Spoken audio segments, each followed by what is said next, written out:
नाला पर आप लगाएंगे तो आपको जुर्माना लगेगा। इस तरह का प्रावधान फिर हम लोग का आ रहा है, क्योंकि हम लोग पहले समझा दिए, कई बार अपने से जाके बोल भी दिए, अब थोड़ा सख्ती से निपटना पड़ेगा। किसानों की उर्वरक मिट्टी को भट्टा में जला करके ये ईटे वाले भट्टे वाले लोग बंगाल में जाके बेच के आते हैं। हमारे उपजाऊ जमीन को खत्म किया जा रहा है। झांसी चौक से लेकर गुदरी बाजार तक जो भी समस्या ट्रैफिक का आ रहा या और भी कोई समस्या आ रहा, वो उनको देखेंगे। और अब लोग अब उसमें एक प्रावधान ये है कि अब चालान जरूरी है। किसान लोग कुछ कर पाएंगे, आत्महत्या करने पर मजबूर हो जाएंगे, जिस तरह से और जगह में हुआ। आपने अपना ना गोडाउन का कोई क्या कहते हैं टैक्स दे रहे हैं, ना गोडाउन का आपका नक्शा में है, ना हमको हमारा नगर को पता है कि आपका कोई गोडाउन है। यहाँ पे जनाजा पढ़ने के लिए लोगों के पास, हमारे बहादुर बाजार के लोगों के पास जनाजा पढ़ने की जगह नहीं। फिर वहाँ पे अभी सेल्फी पॉइंट लगने जा रहा है, जो आपको I love Bahadurganj selfie point वहां लगेगा। और नगर पंचायत बहादुर नाम का काम जितना आता था उतना ही काम होता था। और मैं सबसे बड़ा मुजरिम समझता हूँ यहाँ के खनन विभाग के पदाधिकारी को, यहाँ के जिला पदाधिकारी को।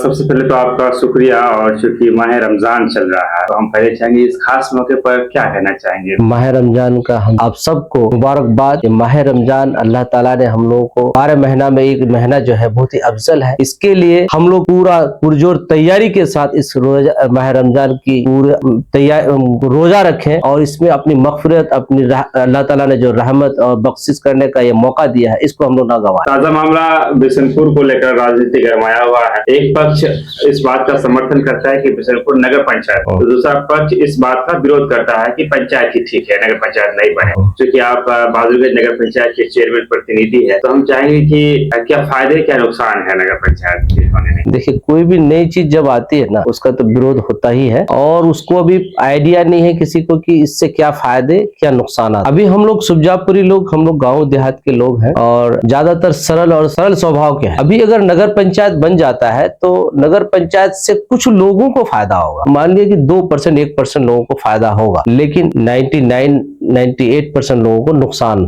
इस बात का नहीं कि बहुत ज्यादा नुकसान ये है कि आपको तरह तरह के आपसे टैक्स लिए जाएंगे। आपके खाली प्लॉट जो बाउंड्री है उनका भी टैक्स लिया जाए। आपके घर जो आप फ्री में अभी रह रहे हैं, घर में आराम से सुकून से रह रहे हैं, उस घर का आपको टैक्स लिया जाएगा। आपके पानी का टैक्स लिया जाएगा। इस तरह का सारा टैक्स है और ये टैक्स अचानक अगर आप किसी पर लोड कर देते हैं गांव और देहात में, तो ये बर्दाश्त के काबिल नहीं होगा गांव वालों के लिए, और गांव वाला इसको बर्दाश्त नहीं करेंगे। अगर कोई भी नेता या कोई भी चीज जो आज इस आवाज को उठा रहे हैं कि इसको नगर पंचायत बनना चाहिए, अभी मेरे ख्याल से, मेरे विचार से ये बहुत जल्दी हो जाएगा। बिशनपुर एक ऐसा अभी बड़ा जगह नहीं है कि वहाँ नगर पंचायत बन जाए। वहाँ पे छोटा सा एक जगह, एक पंचायत भी नहीं है इसको डेवलप करने के लिए, या उतनी आबादी नहीं है। बिशनपुर का जो बाजार एरिया, बिशनपुर में जो पंचायत है बड़ा एरिया है, देहात है, बिरपुर है इस साइड में। इस तरह से आप अगर लंबा मतलब डिस्टेंस जो उसका एरिया है, क्षेत्रफल ज्यादा हो जाएगा और वो देहात में आ जाएगा, गांव में आ जाएगा, पंचायत की सुविधा से वंचित हो जाएगी। आज हम लोग किसानों की बात कर ले, हम वहाँ के लोग किसान है, किसान का जो फैसिलिटी है वो नहीं मिलेगा, जैसे हम लोग नगर वासियों को नहीं मिल रहा है। कहीं पे भी देखिएगा तो किसान का कि हमारा नगर का कुछ नहीं, बहुत कोशिश करने के बाद हम लोग को किसानों का कोई फायदा मिल पाता है, बाकी ग्रामीणों को मिलता है। ये चीज आपसे खत्म हो जाएगा मेरे ख्याल से। अभी जल्दबाजी होगी, अभी और रुकना चाहिए और डेवलप होना चाहिए। अभी बिशनपुर को और थोड़ा अपना विस्तार करना चाहिए, तब जाकर के नगर पंचायत बनाइए। इसके नगर पंचायत बनेगा तो फिर बेहतर होगा उस वक्त, अभी नहीं हो पाएगा। अभी अगर करने से बहुत मुश्किलें आएंगी, देहात के लोगों को बहुत परेशान होगा। हम बहादुरगंज नगर पंचायत की अगर बात करें तो उनमें से कुछ ऐसे काम है जैसे कि जनाजा का जो निर्माण कराया है आप लोगों ने, और जो नो पार्किंग झांसी चौक से चौक से ये हुआ है, ऐसे कई जो पार्क बने हैं, कई ऐसे 2-4 काम है जो सराहनीय रहा है।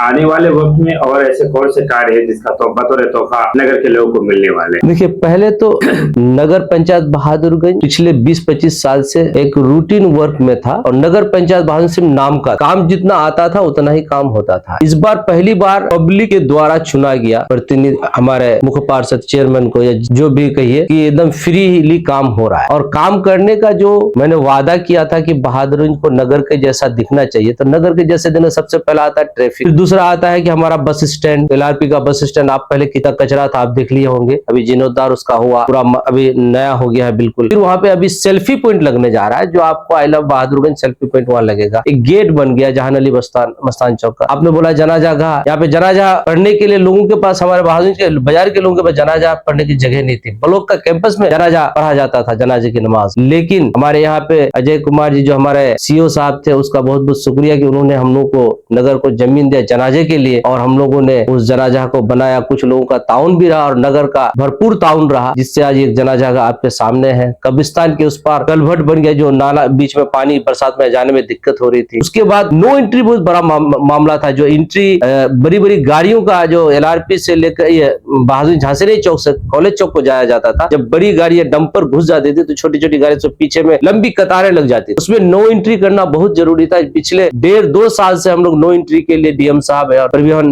विभाग को हम लोग दिए थे, लेकिन उसमें कोई अमल नहीं हो रहा था। फिर अचानक जब विशाल जी आए, फिर उसको दोबारा कहा गया तो DM विशाल जी ने फिर उसको तुरंत उस कार्रवाई करके हम लोग को परमिशन दिया, और आज एक नो एंट्री गेट वहां पे लग गया है कि 8 बजे सुबह से लेके 8 बजे शाम तक बड़ी गाड़ियों का वह आवाजाही बंद रहेगा, वर्जित रहेगा। जबकि हम लोग को पहले पूरी गाड़ियों मतलब बड़ी गाड़ियों का जाना वर्जित ही था, लिखा हुआ हमारे लेटर में वही परमिशन है। लेकिन कुछ लोग जो बाजार के अंदर में अपना सामान को ले जाते हैं, बिजनेसमैन लोग, उनके जैसे 8 बजे किया। फिर भी कुछ चंद लोग जो थे, 2-4 आदमी, ये बड़ी बड़ी गाड़ियां जिसको कंटेनर बोलते हैं, जिसका कि उस रोड में कोई परमिशन ही नहीं है, उसमें घुसाने के लिए हम लोग को काफी प्रेशर किया। फिर धरना प्रदर्शन रात को अचानक बैठ गया। ये बिल्कुल गलत है और इस तरह नहीं करना चाहिए। आप बड़ी गाड़ी मेन रोड में रोक करके वहां से छोटी गाड़ियों में अपना सामान ले जाए, और जो ब्रेड वाले गाड़ी वाले हैं जो आते हैं, उनको भी चाहिए कि सुबह 5 बजे आते हैं, सुबह फिर गेट खुला हुआ रहता है, उनका कह रहा था कि हमको दिन भर के लिए परमिशन चाहिए। वही सबसे पहले अगर चाहिए तो दोनों तरफ से तालियां बजती है। आपने अपना ना गोडाउन का कोई क्या कहते हैं टैक्स दे रहे हैं, ना गोडाउन का आपका नक्शा में है, ना हमको हमारे नगर को पता है कि आपका कोई गोडाउन है बाजार में जो आप वहां लेके जा रहे हैं उस गाड़ी को, कोई परमिशन कैसे आपको और दिन भर का परमिशन दे दिया जाए। ये कुछ लोग हैं, 1-2-4 लोग हैं, बाकी जो हजारों लोग हैं उनको काफी खुश है नो एंट्री गेट। ये बहुत अच्छी पहल जिसको हमको लगता है कि एक अच्छा काम हुआ है। गार्ड का, ट्रैफिक गार्ड का रहना, अब गार्ड तो अपना काम कर रहा है, लेकिन यहाँ के जो पब्लिक है वो अपने ट्रैफिक रूल को फॉलो नहीं करते। अगर ये ट्रैफिक रूल को फॉलो कर ले तो हमारा सारा यातायात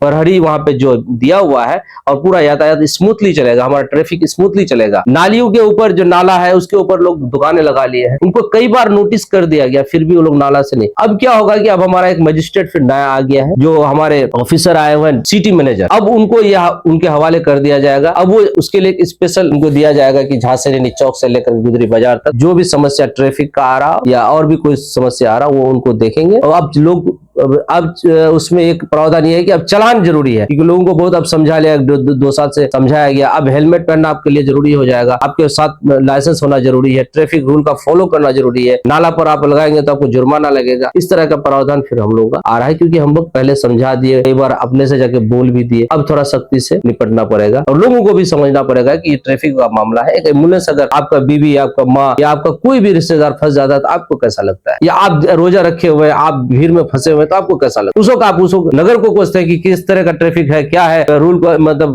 कोई प्रशासन है ये नहीं है, कुछ अपना काम नहीं कर रहा है, तो उसको आप कोसने लगते हैं। फिर हम लोग जब करा होता है तो फिर बोलता है देखिए गरीबों पर चाबुक चला। ये 2 तरह का नीति नहीं होना चाहिए, एक तरह का, और नियम का फॉलो सबको करना चाहिए, हमको भी आपको भी। बालू माफिया पर लगातार बात हो रही है, पूरे जिले में के लोग इस पर मुखर होकर आवाज बुलंद कर रहे हैं। हाल ही के दिनों में आप ही के वार्ड पे जो सुखान दिघी करके ऐसा सोना दिघी करके जो जगह है वहाँ पर जाना हुआ था, और 30-40 ट्रैक्टर से जो है ईट भट्टा मालिकों के वहाँ जो है ये किया जा रहा है, मिट्टी खनन किया जा रहा है। चूंकि आपके घर के पूरे बगल में वही वार्ड है, आपका क्या कहना चाहेंगे? देखिए 18 वार्ड हमारा है, दूसरी बात मेरा घर सरंडा है और ये सोना दिघी में हो रहा है। घर का बगल में हो 3 नंबर वार्ड हो, 12 नंबर वार्ड हो, 13 नंबर वार्ड हो, 16 नंबर, 18 नंबर, इसमें तो पूरा खनन ही खनन हो रहा है, कोई रोक नहीं पा रहा है इसको। कितना बार हम लोगों ने आवाज बुलंद किया, कितनी बार मैंने खुद धरना प्रदर्शन किया, कितना बार हमने क्या खनन विभाग के जो पदाधिकारी उसको लिख के दिया, और आपका जिला पदाधिकारी को भी 2-3 साल पहले हमने लिख के दिया कि यहाँ इस तरह का खनन हो रहा है कि किसानों की उर्वरक मिट्टी को भट्टा में जला करके ये ईटे वाले भट्टे वाले लोग बंगाल में जाके बेच के आते हैं। हमारे उपजाऊ जमीन को खत्म किया जा रहा है, हमारे सारे यहाँ के जो किसानों का समझिए कि किसानों का कत्ल किया जा रहा है। एक हिसाब से कहीं हमारे फसल जब होंगे नहीं तो हमारे किसान खुशहाल कैसे हो? किसानों की जमीन वो लालच में आके बेच देते, इसलिए कि मेरे बगल वाले ने 4 फीट गड्ढा कर दिया, अब मेरा जमीन में पानी नहीं टिकता, अब मैं भी भी भेज देता हूँ, फिर वो गड्ढा हो जाता है, फिर उसमें फसल नहीं होता, उर्वरक मिट्टी निकल जाती है। और यहाँ पे अभी जिस तरह का माहौल चल रहा है, तो हमको नहीं लगता है कि कुछ दिन बाद हमारे इस एरिया में किसान लोग कुछ कर पाएंगे, आत्महत्या करने पर मजबूर हो जाएंगे, जिस तरह से और जगह में हुआ। ये बहुत बड़ा समस्या है और इस समस्या को खनन विभाग द्वारा मतलब अनदेखी नहीं, ये उनके द्वारा किया जा रहा है। वो कभी भी यहाँ नहीं आते हैं, न देखते हैं, उसके आंखों के नीचे खनन हो रहा है, हमारा उपजाऊ जमीन कट रही है किसानों की, इस पर किसी का ध्यान नहीं है। ये बिल्कुल सरासर गलत है। जो भी काट रहा है या जो कटवा रहा है उसको बिना परमिशन के नहीं काटना चाहिए। अगर ऐसा कर रहा है तो कानूनन मुजरिम है, और मैं सबसे बड़ा मुजरिम समझता हूँ यहाँ के खनन विभाग के पदाधिकारी को, यहाँ के जिला पदाधिकारी को। इस पर लगाम लगाया जाए, वरना हमारे किसान लोग आने वाले दिनों में खाने पीने पर मोहताज हो जाएंगे।